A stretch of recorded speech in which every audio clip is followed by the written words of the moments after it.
I was 12 years old when I discovered the truth about my family that my grandpa wasn't my real blood grandpa. When my mom was born, her father was a drunk and abusive. She witnessed many terrible incidents between her mom and her father. My grandma and mom did everything they could to escape this man, but he always found a way back into my grandma's life. And then finally, my grandma asked for help, and that was then when they were set free from this abusive man known as my mom's blood father.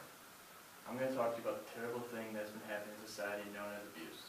No matter how mad or frustrated you get, you should, under no circumstances, lay a hand on your significant other or anyone else.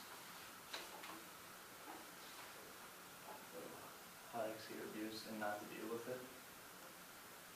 Like signs of abuse would be like physical abuse, so like would be bruises on your wrist, like sprained wrist, like busted lips. Could be signs, and then also wearing clothing like in the seasons that like aren't meant for that season, like wearing a long sleeve shirt in summer. And then unusual quiet, like being quiet. Like someone is very outgoing and like just like randomly cuts everyone off and just chooses just not to go out or just like speak to anyone is also like a very like big sign of like physical abuse. And there's also like emotional signs.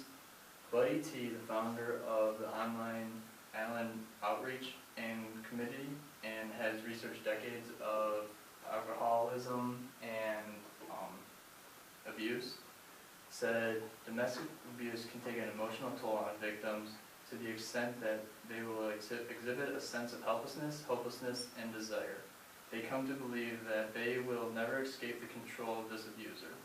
And they also can develop like anxiety and low self-esteem, and they can also like develop like a bad drug or alcohol problem from it. So then, why do people stay in these relationships when they're so bad? And the main reason is fear, because people become fearful what will happen if they do leave. Like, will this person try to come find them? Like, how will they ever like live their life just not like looking like they're like turning around trying to like randomly see them? Love also. The National Domestic Violence Hotline tells us so often the victim feels loves from their abuser. Also, the victim remembers the beginning of the relationship and says there's hope that their partner turns back into how charming they used to be.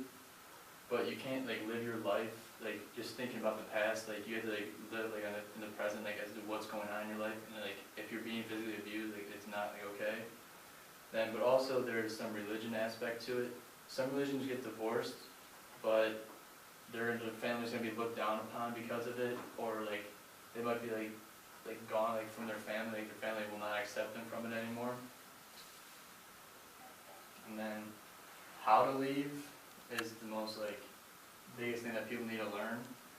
How to leave an abusive relationship. The Office on Women's Health explains, even if it seems like the only way you can be safe is to leave, you may be feeling confused and frightened about leaving. This is normal. You don't decide to leave today, but you are in an abusive relationship and you need to get help.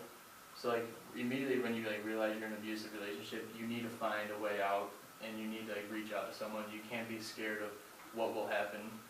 But the only thing people like holds them back is if they have children, they don't want to cause like a dispute in their lives and like cause that problem.